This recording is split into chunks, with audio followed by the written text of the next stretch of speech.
Landasan jasa ada 3. Yang pertama adalah dana atau kemurahan hati. Yang kedua, perilaku moral, moralitas atau sila. Yang ketiga, bawana, yaitu pengembangan batin. Ya.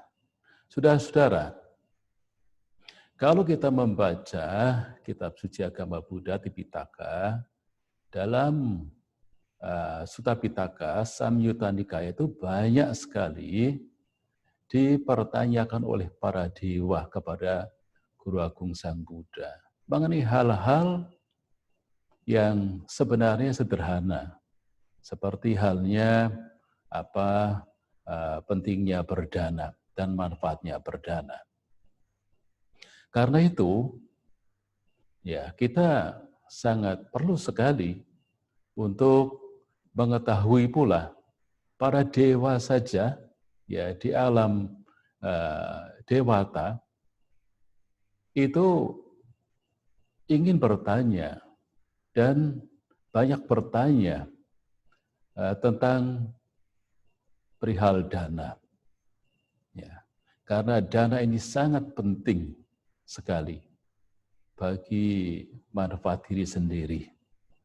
Bahkan juga dikisahkan penguasa Dewata di Tawatingsa, ya, setelah mengetahui buah-buah yang diperoleh dari berdana,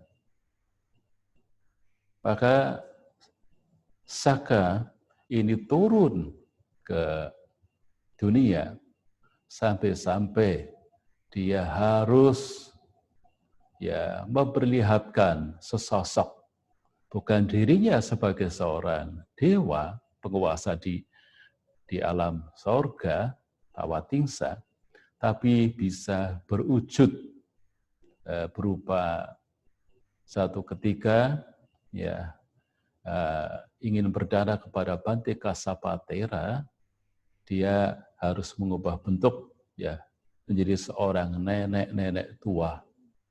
Dan itu berada di sebuah tempat yang sepi di pinggir hutan. Nenek tua ini membawa satu tempat makanan ya yang isinya adalah nasi. Tapi ini nasi bukan sembarang nasi. Nah, ketika Bante Kasapatera menerima persembahan itu, mencium rasa bau yang tidaklah sama dengan nasi ya orang pada umumnya.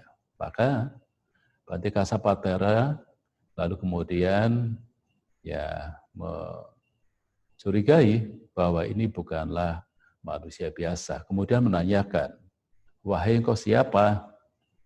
Nah, Sakadewa tidak bisa berkata bohong. Dia mengatakan, "Saya adalah Sakadewa, Bante, dan saya ingin membuat jasa, ingin mempersembahkan makanan kepada Bante." Nah, Bante Kasapatera yang mengetahui bahwa bukan manusia, maka lalu meminta supaya sang dewa penguasa itu kembali ke alamnya. Nah, ini sebagai satu kisah yang memberikan motivasi kepada kita bahwa sebenarnya para dewa juga setelah mengetahui bahwa buah-buah yang telah dipetiknya ya di alamnya sana itu adalah hasil dari perbuatan jasa ya, dari kedermawanan pada saat dia sebagai manusia.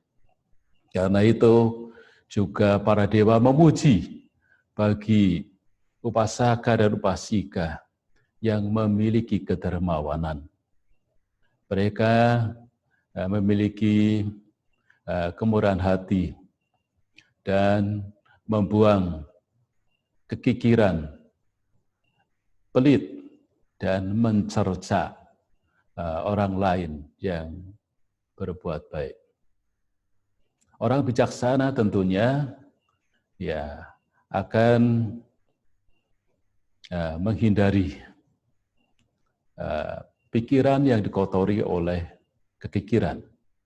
Karena ketika pikiran ini dikuasai oleh kekikiran dan pelit, sulit untuk memberi, dan apalagi biasanya orang seperti itu juga mencela orang lain yang berbuat baik.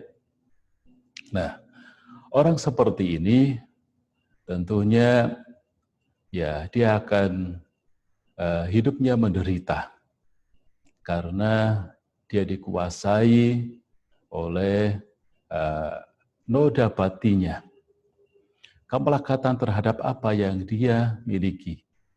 Sehingga orang seperti ini diceritakan kalau dia tubuh jasmaninya hancur dan tidak lagi ya sebagai manusia setelah kematiannya, dia bisa lahir di alam neraka atau naraka, atau juga lahir sebagai makhluk yama. Ya. Tetapi kalau dia kembali lagi sebagai manusia, maka orang yang kikir, orang yang dikuasai oleh kekikirannya, oleh pelit, dia sulit memberi, maka seseorang ini kembali sebagai manusia, dia akan menjadi orang yang hidupnya miskin, hidupnya serba kekurangan. Bahkan ada satu kisah bahwa dia sudah lahir di keluarga yang miskin, membuat keluarganya itu menjadi sulit dalam hal penghidupan, bahkan juga menyulitkan kelompok dari masyarakat yang ada di desa atau di kelompok masyarakat yang hidup di sana. Kenapa? Karena ya dia tidak memiliki timbunan jasa kebaikan di masa lalunya. Ya. Karena itulah orang bijaksana akan membuang kekikiran dan akan mengembangkan kedermawanan. Dengan demikian, maka seorang akan dapat berbahagia di dalam hidupnya sekarang ini. Bahkan setelah badan jasmaninya hancur pun masih terlahir kembali, kalau lahir sebagai manusia, manusia yang berkecukupan. Manusia yang lahir di keluarga, yang mampu, yang berada, tidak kekurangan. Bahkan kalau dia lahir kembali di alam selain manusia, dia sebagai makhluk dewa. Dia akan lahir di alam dewata. Tapi dana saja tidaklah cukup, karena apabila kita hanya berdana saja, dan sesungguhnya selain manusia juga bisa saja memberi, hewan, binatang juga bisa memberi. Jadi memberi bisa dilakukan oleh siapa saja. Memberi itu bukan berarti sudah menjadi orang yang sempurna dalam kebaikan. Tetapi untuk lebih menyempurnakan kebaikan, seorang harus mengembangkan moralitas atau sila. Maka dana dan sila ini harus dilakukan secara bersama-sama atau beriringan. Nah, seseorang yang menghindari membunuh, maka apa yang dia dapat peroleh akibatnya? Kalau dia ya sebagai manusia, maka dia akan sehat, tidak sakit-sakitan, dan berumur panjang. Karena dia menghindari membunuh. Berbeda, kalau kita membunuh, maka kita sakit-sakitan akibatnya dan berumur pendek. Kalau kita menghindari mengambil apa yang bukan milik kita, atau yang tidak diberikan kepada kita, maka seseorang akan menerima akibat buahnya adalah selalu memperoleh kecukupan, bahkan juga kemakmuran.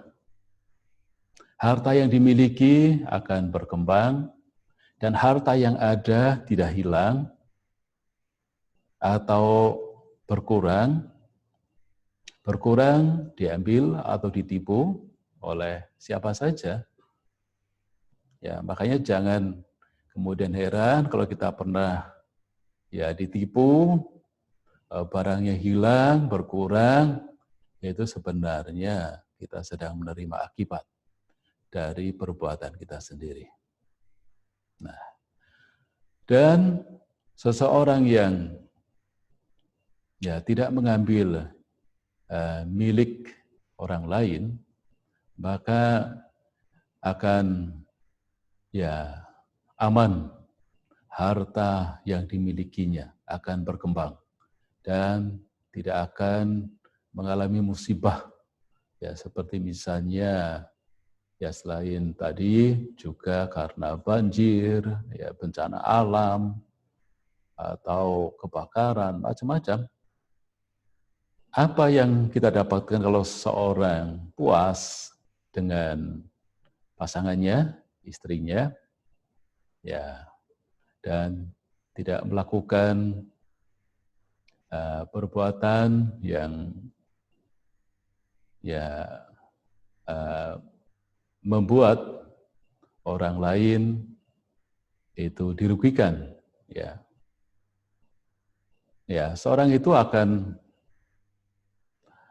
puas, ya, hidupnya akan puas dengan pasangannya dan akan lahir kembali ya sebagai manusia yang normal. Tapi kalau orang ini tidak puas dengan pasangan hidupnya, tidak memiliki santuti, ya nanti dia lahir kembali tidak normal.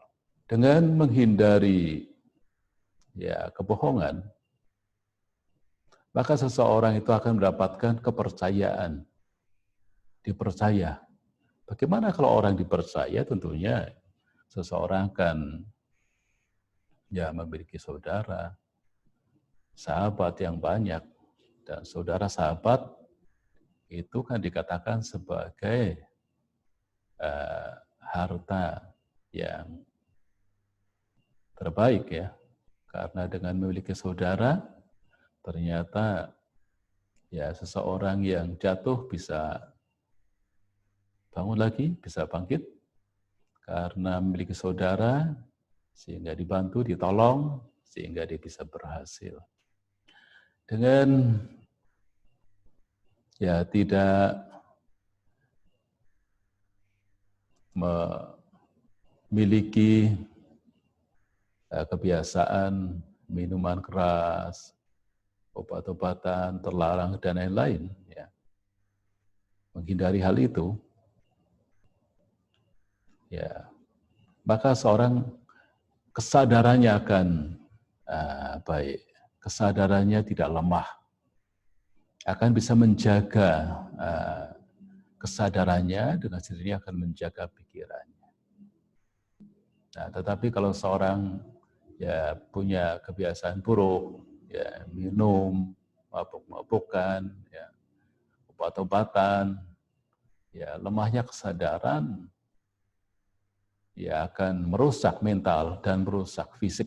Nah, karena itulah 5 sila bila dipraktekkan dengan baik, maka akan memberikan buah-buah yang sangat banyak dan juga membuat seseorang ya tidak terbawa kepada kemerosotan. Maka sila ini perlu dijaga dan sila akan melindungi kita. Seperti halnya perisai, seperti halnya benteng, sila itu melindungi kita dari segala hal yang buruk dan dari segala bahaya. Karena itulah maka ya dana dan sila kalau ini dilaksanakan akan mendatangkan buah-buah manfaat yang bisa dirasakan sekarang ini sangat besar sekali. Bahkan ketika seorang terlahir di alam manusia, maka dia akan menjadi manusia yang ya hidupnya makmur, hidupnya ya sukses, nama harum, dan keterkenalan, kemaksuran, dan memperoleh pujian. Ya, dipuji oleh orang banyak, bahkan juga kalau dana dan sila dilakukan, dipuji oleh para bijaksanawan juga. Kalau seorang terlahir di alam, ya selain manusia, di alam surga, maka akan mendapatkan kemuliaan yang, wah, sangat luar biasa sekali. Maka dikatakan, ya fisik yang terlihat bercahaya, dan dewa-dewa yang mulia, yang punya kedudukan dan pengaruh dan pengikut. Ya, karena dana dan sila dipraktekkan sebagai landasan untuk membuat jasa, sebagai cara untuk menuju kebahagiaan. Disebutkan dalam Dhammapada, apamato ayang gando, yayang tagara candani yoja silawatang gando wati dewesi utamo.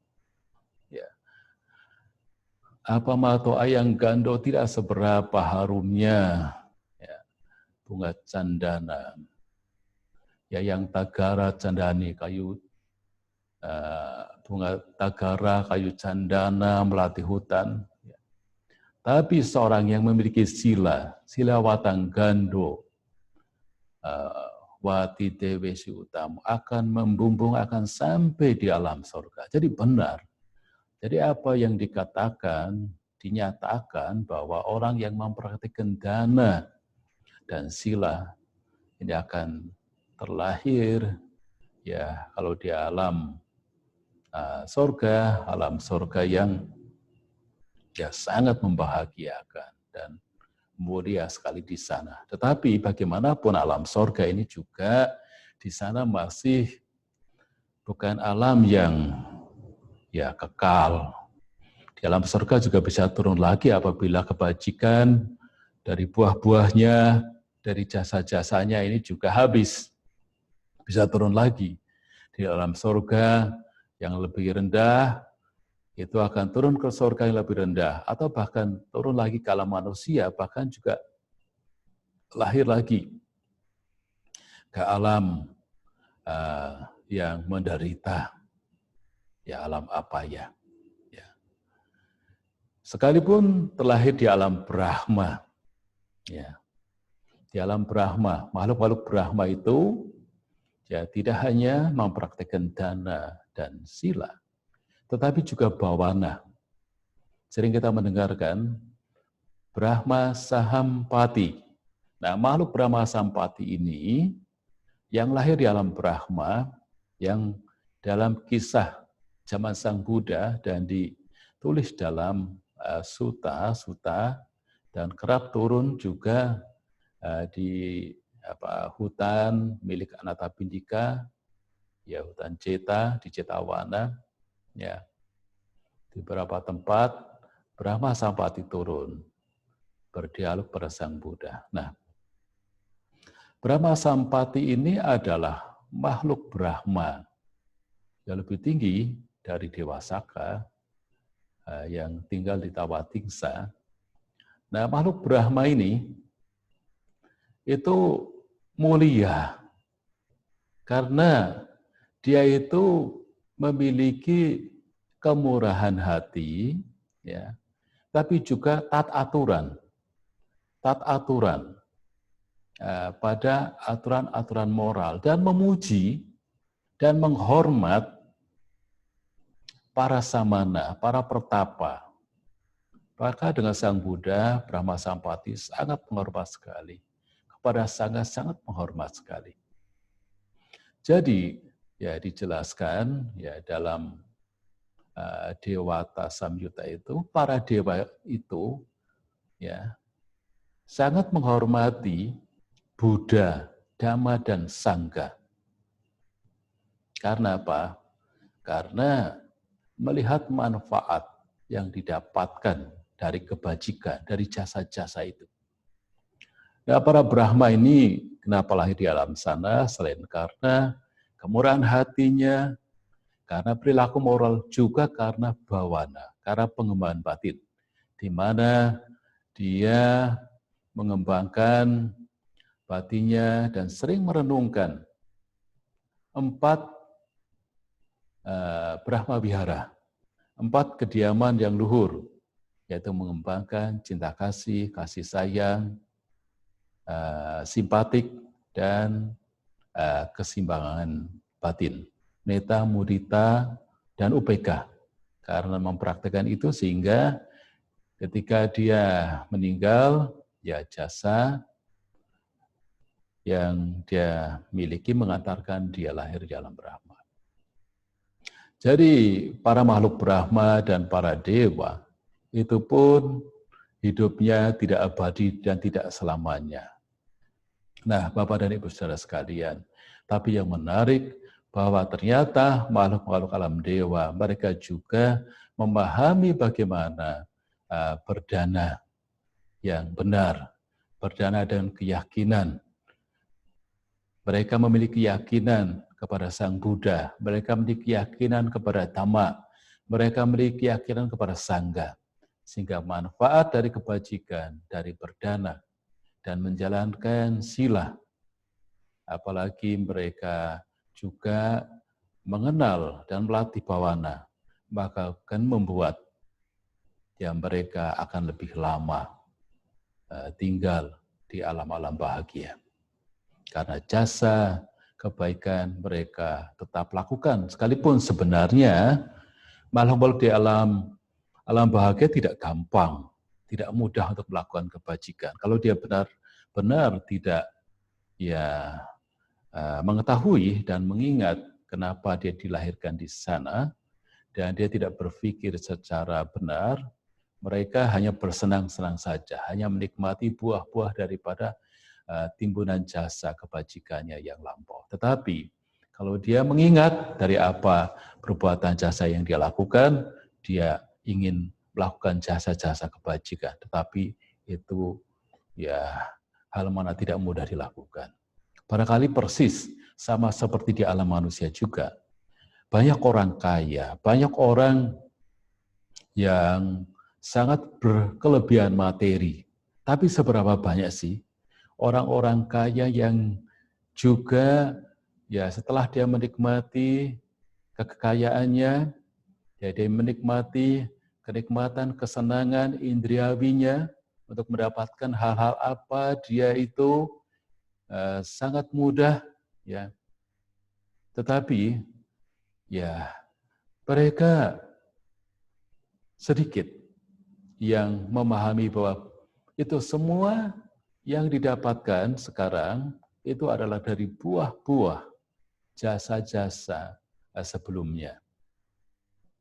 Ya memang tidak bisa dipungkiri itu dari kerja keras, dari rajin masa sekarang, maka dia bisa memperoleh kekayaan. Tetapi juga tanpa didukung oleh jasa kebajikan yang lampau, ya banyak orang yang kerja keras, tapi dia tetap saja dia sulit dari keterpurukan. Memang ada orang yang terpuruk, orang yang hidupnya itu papa mungkin jauh dari kota, di desa, tapi karena tekad, karena dia didukung oleh timbunan jasa, dari masa lalu dan dia bekerja keras, dia bisa bangkit, dia bisa menjadi orang yang berhasil. Nah, tapi setelah dia berhasil, apakah dia mengetahui bahwa itu adalah buah-buah dari timbunan jasa baik yang sekarang maupun yang akan datang? Dia belum tahu memahami. Jadi orang yang mampu, orang yang sukses tidak semuanya juga mudah untuk berbuat kebaikan karena dikuasai pada umumnya oleh keserakahan. Tetapi seseorang yang melihat dhamma, orang yang melihat hukum sebab akibat dan sebab musabab yang saling bergantungan, ya, ada yang sekarang karena akibat-akibat yang dilakukan sebelumnya. Kalau itu dipahami dengan jelas dan benar, maka seseorang akan bergegas dan melakukan kebaikan, membuat jasa, dan juga akan mempraktekkan minimal 3 landasan jasa, yaitu dana, sila, dan bawana.